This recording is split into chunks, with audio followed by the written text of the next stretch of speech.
ಎಲ್ಲರಿಗೆ ಗೊತ್ತಿರುವ ಹಾಗೆ ಉಡುಪಿಯಲ್ಲಿ ಪರ್ಯಾಯ ತುಂಬ ವಿಶೇಷ ಅಂತ. ನಿಜವಾಗಿ ಯಾಕೆ ವಿಶೇಷ ಅಂತ ಕೇಳಿದರೆ, ಆ ಪರ್ಯಾಯದ ಸಂದರ್ಭದಲ್ಲಿ ಪೂಜೆ ಮಾಡುವುದು ಕೃಷ್ಣನಿಗೆ. ಆ ಕೃಷ್ಣ ಸಾಮಾನ್ಯದ ಕೃಷ್ಣ ಅಲ್ಲ. ಸಾಮಾನ್ಯದ ಕೃಷ್ಣ ಹೇಳಿದರೆ ಕೊಳಲು ಹಿಡ್ಕೊಂಡಿರ್ತಿದ್ದ, ಆದರೆ ಇವಾಗ ಕಡಗೋಲು ಮತ್ತು ಹಗ್ಗ ಹಿಡ್ಕೊಂಡಿದ್ದಾನೆ. ಇಂತಹ ವಿಶಿಷ್ಟವಾದಂತಹ ಕೃಷ್ಣ, ಮಧ್ವಾಚಾರ್ಯರು ಸಾಕ್ಷಾತ್ ಪ್ರಾಣದೇವರು ಸ್ಥಾಪಿಸಿದಂತಹ ಕೃಷ್ಣ, ಸನ್ನಿಧಾನ ತಂದಂತಹ ಕೃಷ್ಣ. ಆ ಕೃಷ್ಣನ ಪೂಜೆ ಮಾಡೋದು ಅಂತ ಹೇಳಿದರೆ ಒಂದು ದೊಡ್ಡ ಯಾಗ ಮಾಡಿದ ಹಾಗೆ. ಹಾಗಾಗಿ ಆ ಮಧ್ವಾಚಾರ್ಯರು ನಿಜವಾಗಿ ಕೃಷ್ಣನನ್ನು ಪ್ರತಿಷ್ಠೆ ಮಾಡಿದ್ದು ಬರೀ ಕೃಷ್ಣನಿಗೆ ನಿತ್ಯ ಪೂಜೆ ಆಗಬೇಕು ಅಂತಲ್ಲ, ಪೂಜೆ ಸಹ ಆಗಬೇಕು, ಆದರೆ ಅದರ ಜೊತೆ ಕೃಷ್ಣನ ಸಂದೇಶ ನಮಗೆ ಗೊತ್ತಾಗಬೇಕು. ರಾಮ ನಡೆದಂತೆ ನಡಿಬೇಕು, ಕೃಷ್ಣ ನುಡಿದಂತೆ ನಡಿಬೇಕು ಅಂತ. ನಮಗೆಲ್ಲರಿಗೆ ರಾಮಕ್ಕಿಂತ ಸಹ ಹತ್ತಿರ ಯಾರು ಅಂತ ಕೇಳಿದರೆ ಕೃಷ್ಣ. ಯಾಕೆ ಕೇಳಿದರೆ, ನಮ್ಮ ಥರನೇ ಮಾಡೋದು, ಕಳ್ಳತನ ನಮ್ಮ ಥರನೇ ಮಾಡೋದು, ಯಾವುದು ಮಾಡಬಾರ್ದು ಅಂತ ಹೇಳೋದು ಅದನ್ನೇ ಕೃಷ್ಣ ಸಹ ಮಾಡೋದು. ಅಥವಾ ಅವತಾರವೂ ಕೂಡ ತುಂಬ ಸಮೀಪದಲ್ಲೇ ಆದದ್ದು. ಹೀಗೆ ನಮಗೆಲ್ಲರಿಗೆ ಯಾರು ತುಂಬ ಇಷ್ಟ ಕೇಳಿದರೆ ಕೃಷ್ಣ. ಆ ಕೃಷ್ಣನನ್ನು ನಮ್ಮ ಹತ್ರ ತಂದು ಪ್ರತಿಷ್ಠೆ ಮಾಡಿದರು. ನಾವು ನಿತ್ಯ ಆ ಕೃಷ್ಣನ ಆರಾಧನೆ ಮಾಡಿ ಕೃಷ್ಣನನ್ನು ಪ್ರೀತಿಸಿ ಕೃಷ್ಣ ಹೇಳಿದ ಹಾಗೆ ನಾವೆಲ್ಲರೂ ಬದುಕಬೇಕು ಅಂತ. ಹೀಗೆ ಮಧ್ವಾಚಾರ್ಯರು ಮುಖ್ಯವಾಗಿ ಎರಡನ್ನು ಹೇಳಿದ್ದಾರೆ. ಒಂದು ಜನರ ಸೇವೆ, ಇನ್ನೊಂದು ಜನಾರ್ದನನ ಸೇವೆ ಅಂತ. ಜನರ ಸೇವೆ ಯಾಕೆ ಕೇಳಿದರೆ, ಎಲ್ಲದರ ಒಳಗೆ ಪರಮಾತ್ಮ ಇದ್ದಾನೆ ಆ ಚಿಂತನೆ ಬರಬೇಕು. ಕೃಷ್ಣ ಮಥುರ ಬಿಟ್ಟು ಹೋಗ್ತಾನೆ, ಹೋಗಿ ವೃಂದಾವನ ಬಿಟ್ಟು ಹೋಗ್ತಾನೆ ಮಥುರೆಗೆ. ಆಗ ಎಲ್ಲ ವೃಂದಾವನದ ಜನರು ಕೃಷ್ಣ ಬರ್ತಾನೆ ಬರ್ತಾನೆ ಬರ್ತಾನೆ ಅಂತಲೇ ಕಾಯ್ತಿರ್ತಾರೆ. ಎಷ್ಟೋ ಗೋಪಿಕಾ ಸ್ತ್ರೀಯರು ನಿದ್ದೆನೆ ಮಾಡೋದು, ಇಡೀ ದಿವಸ ನಿದ್ದೆ ಮಾಡೋದು, ಕನಸಿನಲ್ಲಾದರೂ ಕೃಷ್ಣ ಬರ್ತಾನೋ ಆ ರೀತಿ. ಕೆಲವೊಬ್ಬರು ಯಾವ ಶೃಂಗಾರವೂ ಮಾಡ್ಕೊಳ್ಳೋದಿಲ್ಲ. ಯಾಕೆ ಕೇಳಿದರೆ, ಕೃಷ್ಣನೇ ಇಲ್ಲ ಅಂತ ಹೇಳಿದರೆ ಯಾರಿಗಿದೆ ಇಲ್ಲ ಅಂತ. ಕೆಲವೊಬ್ಬರು ಯಾವ ಪದಾರ್ಥವೂ ಉಪಯೋಗಿಸುವುದಿಲ್ಲ, ಕೃಷ್ಣ ಇಲ್ಲದೆ ಇದೆಲ್ಲ ಯಾಕೆ ಬೇಕು, ಯಾಕೆ ತಿನ್ನಬೇಕು ಅಂತೆಲ್ಲ. ಅದಾದ ಮೇಲೆ ಅಕ್ರೂರ ಇವರೆಲ್ಲ ಬಂದಾದ ಮೇಲೆ ಎಲ್ಲರೂ ಒಂದೊಂದು ಸಂದೇಶ ಕೊಟ್ಟು ಹೋಗ್ತಾರೆ ಅವರಿಗೆ. ಅಲ್ಲ, ದೇವರಿಲ್ಲ ಅಂತ ನೀವು ಇಷ್ಟೆಲ್ಲ ಒದ್ದಾಡ್ತಿದ್ದೀರಿ, ಏನೂ ತಿನ್ನೋದಿಲ್ಲ, ಏನೂ ಹಾಕೊಳ್ಳೋದಿಲ್ಲ, ಏನು ಉಪಯೋಗಿಸೋದಿಲ್ಲ ಅಂತ. ಆದರೆ ಆ ರೀತಿ ಆಲೋಚನೆ ಮಾಡಬೇಡಿ. ಎಲ್ಲದರ ಒಳಗೆ ಪರಮಾತ್ಮ ಇದ್ದಾನೆ, ಎಲ್ಲ ವಸ್ತುವಿನ ಒಳಗೂ ಪರಮಾತ್ಮ ಇದ್ದಾನೆ, ಅದೇ ರೀತಿ ಎಲ್ಲ ಜೀವಿಗಳ ಒಳಗೂ ಪರಮಾತ್ಮ ಇದ್ದಾನೆ. ಹಾಗಾಗಿ ನಾವು ಎಲ್ಲ ಮನುಷ್ಯರನ್ನೂ ಕೂಡ ಅಷ್ಟೇ ಪ್ರೀತಿಸಬೇಕು, ಎಲ್ಲ ಪ್ರಾಣಿಗಳನ್ನೂ ಪ್ರೀತಿಸಬೇಕು. ತನ್ಮೂಲಕ ಅವರಿಗೆ ಬೇಕಾದಂಥದ್ದನ್ನು ಮಾಡಿ ಪರಮಾತ್ಮನ ಅನುಗ್ರಹ ಪಡಿಬೇಕು. ಅದರ ಜೊತೆ ಜನಾರ್ದನನ ಸೇವೆಯೂ ಮಾಡಬೇಕು. ಹಾಗೆ ನಿಮ್ಮ ಪರ್ಯಾಯದ ಕಾಲದಲ್ಲಿ ತಾವೆಲ್ಲರೂ ಸೇರಿ ಜನರನ್ನು ಸಂತೋಷಪಡಿಸಲಿಕ್ಕೆ, ಈಗ ಎಲ್ಲರಿಗೆ ಒಂದು ರಿಲ್ಯಾಕ್ಸ್ ಬೇಕು, ಸಂತೋಷ ಆಗಬೇಕು ಅಂತ ಹೇಳಿದರೆ, ಆ ರಿಲ್ಯಾಕ್ಸ್ ಯಾವಾಗ ಆಗೋದು? ನಿಮಗೆ ರಜೆ ಸಿಕ್ಕಿದಾಗ ಎಲ್ಲ ಆಗ್ತದೆ. ಆದರೆ ರಜೆ ಸಿಕ್ಕಿದಾಗವೂ ಕೂಡ ನೀವೆಲ್ಲೆಲ್ಲೋ ತಿರುಗ್ತೀರಿ. ಎಲ್ಲೆಲ್ಲೋ ತಿರುಗುವ ಬದಲು ಕೃಷ್ಣ ಮಠದಲ್ಲಿ ಕೃಷ್ಣನ ಸೇವೆ ಮಾಡಿ. ಕೃಷ್ಣನ ಸೇವೆ ಮಾಡಿದಾಗ ನಿಮಗೆ ಭಗವಂತನ ಪ್ರಜ್ಞೆ ಉಂಟಾಗ್ತದೆ.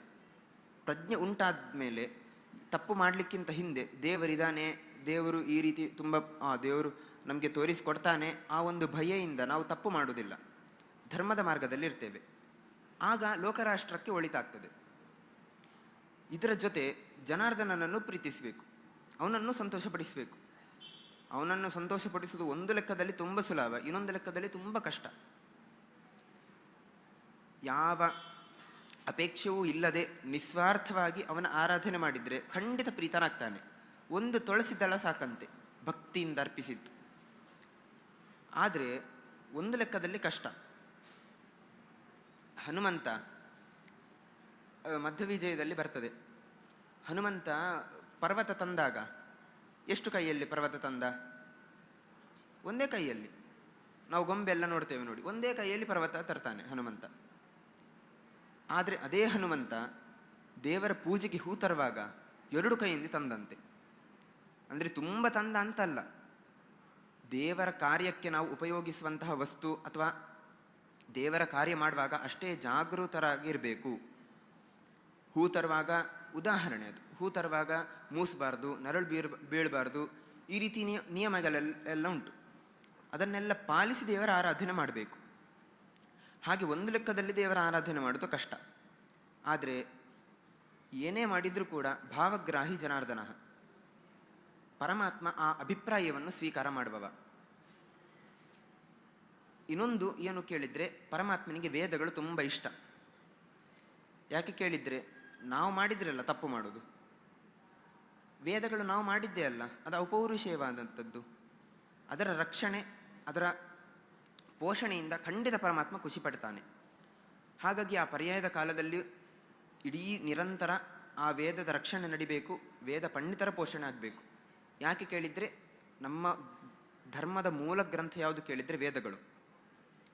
ಆ ವೇದಗಳು ನಮಗೆ ಅರ್ಥನೇ ಆಗೋದಿಲ್ಲ ಅಂತ ಮಹಾಭಾರತ, ರಾಮಾಯಣ, ಭಗವದ್ಗೀತೆ ಇದೆಲ್ಲ ಅದರ ಅರ್ಥ ಹೇಳಲಿಕ್ಕೆ ಬಂದದ್ದು. ಹಾಗಾಗಿ ಮುಖ್ಯವಾದದ್ದು ವೇದ, ಅದನ್ನು ನಾವೆಲ್ಲರೂ ಉಳಿಸಬೇಕು. ತನ್ಮೂಲಕ ಕೃಷ್ಣನ ಅನುಗ್ರಹ ಪಡಿಬೇಕು, ಕೃಷ್ಣನನ್ನು ಪ್ರೀತಿಸಬೇಕು. ಹಾಗೆ 2 ವರ್ಷದಲ್ಲಿ ತಾವೆಲ್ಲ ಕೃಷ್ಣ ಭಕ್ತರು ಸೇರಿ, ತಾವು ಕೃಷ್ಣ ಭಕ್ತರು, ಕೃಷ್ಣ ಮಠಕ್ಕೆ ಬರುವವರು ಕೃಷ್ಣ ಭಕ್ತರೇ, ಹಾಗಾಗಿ ಅವರನ್ನೂ ಸಂತೋಷಪಡಿಸಿ ಆ ಕೃಷ್ಣನನ್ನೂ ಸಂತೋಷಪಡಿಸಬೇಕು ಅಂತ ಹೇಳುತ್ತಾ, ಎಲ್ಲರಿಗೆ ಗೊತ್ತಿರುವ ಹಾಗೆ ಇದು ನಮ್ಮ ಪ್ರಥಮ ಪರ್ಯಾಯ. ಆದರೆ ನಿಮಗೆ ಪ್ರಥಮ ಪರ್ಯಾಯ ಅಲ್ಲ, ನಿಮ್ಗೆ 2 ವರ್ಷಕ್ಕೊಮ್ಮೆ ಪರ್ಯಾಯ ಬರ್ತಾನೆ ಇರ್ತದೆ. ಅದರಲ್ಲಿಯೂ ಸ್ವಾಮಿಗಳೆಲ್ಲರೂ ಕೂಡ ಪರ್ಯಾಯ ಮಾಡಿದವರು. ಹಾಗಾಗಿ ನಮಗೆ ಹೇಗೆ ಪರ್ಯಾಯ ಮಾಡೋದು ಅಂತ ಗೊತ್ತಿಲ್ಲ. ಎಲ್ಲ ಶ್ರೀಪಾದರು ನಮಗೆ ಮಾರ್ಗದರ್ಶನ ನೀಡಿ ಹೆಜ್ಜೆ ಹೆಜ್ಜೆಗೂ ಹೇಗೆ ಅಂತೆಲ್ಲ ತಿಳಿಸಿಕೊಡ್ಬೇಕು ಅಂತ ಅವರ ಹತ್ರ ಎಲ್ಲ ಪ್ರಾರ್ಥಿಸುತ್ತಾ, ವಿಶೇಷವಾಗಿ ನಮಗೆ ಮಾರ್ಗದರ್ಶನ ನೀಡುವಂತಹ ಕೃಷ್ಣಾಪುರ ಶ್ರೀಪಾದರಿಗೂ ಕೂಡ ಆಶೀರ್ವಾದಗಳನ್ನು ಬೇಡುತ್ತಾ, ಈ ಕಾಲದಲ್ಲಿ ಆಶ್ರಮ ಕೊಟ್ಟಂತಹ ಸೋದೆ ಶ್ರೀಪಾದರನ್ನು ಸ್ಮರಿಸುತ್ತಾ, ಯಾಕೆ ಕೇಳಿದರೆ ಆಶ್ರಮ ತಗೊಳ್ಳುವಾಗ, ಆಶ್ರಮ ತಗೊಂಡ ಇದು ಕೃಷ್ಣನ ಪೂಜೆ ಉಂಟು ಅದಕ್ಕೋಸ್ಕರ ಆಶ್ರಮ ತಗೊಳ್ಳೋದು ಅದೆಲ್ಲ ಎಂತ ಸಹ ಗೊತ್ತಿರಲಿಲ್ಲ. ಆ ಸ್ವಾಮಿಗಳು ಹೇಳಿದ್ದಾರೆ ಆಶ್ರಮ ತಗೊಳ್ತೀರಾ ಅಂತ, ಹಾಗಾಗಿ ತಗೊಳ್ಳೋದು ಅಂತ ತಗೊಂಡದ್ದು. ಅದಾದಮೇಲೆ ಗೊತ್ತಾದದ್ದು ಹೀಗೆ ಕೃಷ್ಣನ ಪೂಜೆ ಉಂಟು, ಹೀಗೆ ಆಶ್ರಮಠದವರು ಮಾತ್ರ ಮಾಡಲಿಕ್ಕೆ, ಇದೆಲ್ಲ ಮತ್ತೆ ಗೊತ್ತಾದದ್ದು. ಹಾಗಾಗಿ ಏನೂ ಗೊತ್ತಿಲ್ಲ ಅಂತಿದ್ರೂ ಕೂಡ ನಮಗೆ ಆಶ್ರಮ ಕೊಟ್ಟು ಈ ಕೃಷ್ಣನ ಅನುಗ್ರಹಕ್ಕೆ ಪಾತ್ರರಾಗಿ ಮಾಡಿಸಿದ್ದಾರೆ. ಹಾಗೆ ಅವರನ್ನೂ ಕೂಡ ಸಾಷ್ಟಾಂಗ ನಮಸ್ಕರಿಸುತ್ತಾ, ತಾವೆಲ್ಲ ಕೃಷ್ಣ ಭಕ್ತರು ತಮ್ಮ ಪರ್ಯಾಯವನ್ನು 2 ವರ್ಷ ಕೃಷ್ಣನ ಅನುಗ್ರಹ ಪಡೀಲಿಕ್ಕೋಸ್ಕರ ತಾವೆಲ್ಲರೂ ಸುಧಾರಿಸಿಕೊಟ್ಟು ಆ ಕೃಷ್ಣ ವಿಠಲ ಮುಖ್ಯ ಪ್ರಾಣರ ಅನುಗ್ರಹ ಪಡಿಬೇಕು ಅಂತ ಹೇಳುತ್ತಾ, ಎಲ್ಲ ಶ್ರೀಪಾದರು ಕೂಡ ಇದೇ ರೀತಿ ಮಾರ್ಗದರ್ಶನ ನೀಡ್ತಾ ಇರಬೇಕು ಅಂತ ಹೇಳುತ್ತಾ, ಶ್ರೀಕೃಷ್ಣಾರ್ಪಣಮಸ್ತು.